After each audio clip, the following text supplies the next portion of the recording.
Představujeme vám firmu EDP Komořany jako výrobní firmu v oboru strojírenství a výroby nábytku. Vzhledem k velkým objemovým možnostem výroby, jak v oboru kovu, tak i zpracování dřeva, nabízíme své volné výrobní kapacity výrobním či obchodním subjektům. V oboru strojírenství u nás pracuje okolo 570 zaměstnanců, v oboru zpracování dřeva okolo 60 zaměstnanců. Zabýváme se zpracováním černého a pozenkovaného plechu, plechu z nerezu, hliníku a jiných barevných kovů. Pro představu uvádíme několik technologických možností výroby. Dělení materiálu lasery, svorníkové navařování, ohraňovací lisy, lisovací stroje, robotické svařování, lakovna, povrchová úprava titanováním. Stolařský výrobní závod v Komořanech je vybaven špičkovou technologií pro zpracování velkoplošných materiálů, jak laminovaných, tak dýhových. Rovněž zde pracujeme i s masivním dřevem. Stolárna vyrábí nábytek včetně čalounění a interiérové vybavení především v zábavním průmyslu.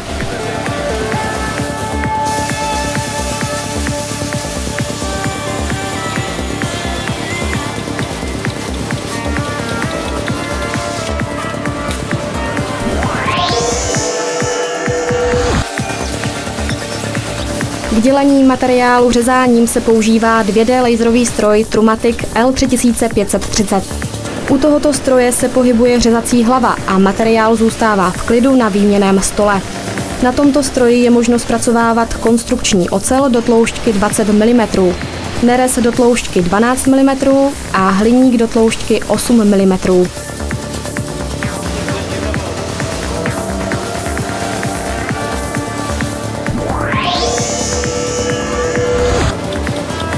Novinkou dělení materiálu je kombinovaný stroj Trumatic TC 7000L.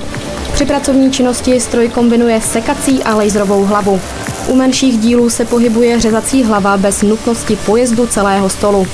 Kombinované stroje mohou zpracovávat plechy až do tloušťky materiálu 8 mm, jak hliník, nerez, tak konstrukční ocel. Pracovní rozsah všech strojů k dělení materiálu je 3000 x 1500 mm.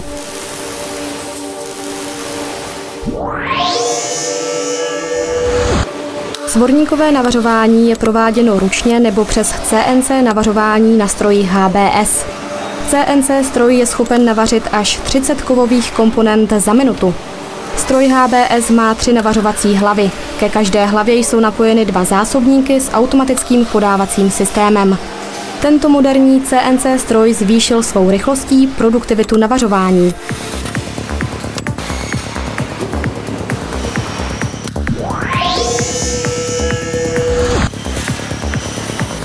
Specialitou EDP je automatické ohýbací centrum Fin Power. U tohoto stroje jsou všechny hlavní funkce stroje a všechny osy řízeny CNC systémem.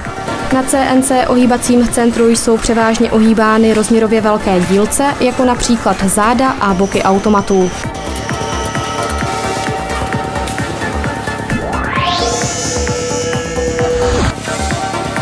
Ohraňovací lisy se používají výhradně k volnému ohýbání a lisování. Jeden z největších ohraňovacích lisů byl dodán firmou Trumpf. Na tomto stroji je možno ohýbat dílce až do délky 3060 mm s lisovací silou 2300 kN.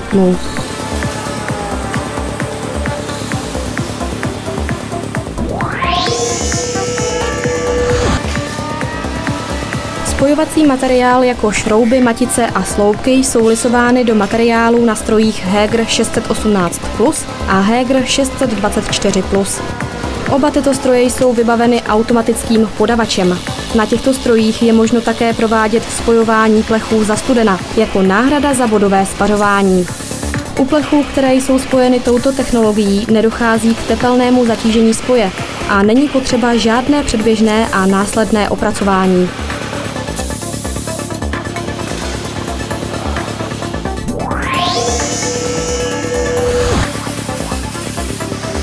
Svařování je rozděleno na ruční a robotické. Robotické svařování je prováděno na 5 robotech od firmy ABB. Každý robot má 2 svařovací stoly. Svařování podsestavových dílů probíhá v přípravcích, které si firma EDP vyrábí sama. Svařovací roboti jsou osazeni svařovacími zdroji od firmy Fronius. Svařovací zdroje jsou dále vybaveny systémem CMT, také od firmy Fronius.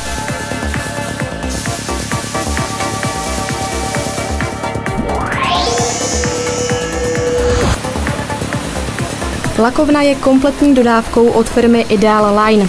Je rozdělena na část přípravy povrchu před lakováním a vlastní nanášení prášku ve stříkací kabině s následným vytvrzením ve vypalovací peci. Maximální rozměr lakovaného dílce je 2000 na 900 na 1500 mm. Lakování malých sérií a vzorků je prováděno v ruční nerezové kabině. Automat s ručním dostřikem se používá pro lakování velkých sérií.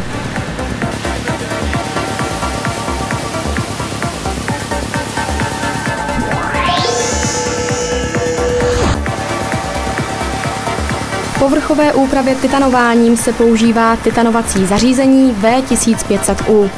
Zařízení je určeno k nanášení tenkých vrstev vysoce odolných a dekorativních povlaků z elektricky vodivých, těžkotavitelných materiálů titanu, zirkonia, molybdenu a jejich sloučenin s plyny ve vakuu vakuovo-plazmovým způsobem.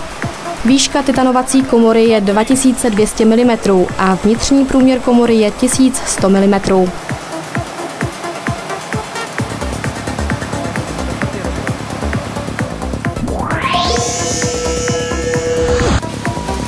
Stolařský provoz je vybaven 4 CNC obráběcími stroji od firem IMA BIMA 400, VK Optimat BHC 555, Homag Vantage 12L, SCM Sigma 65.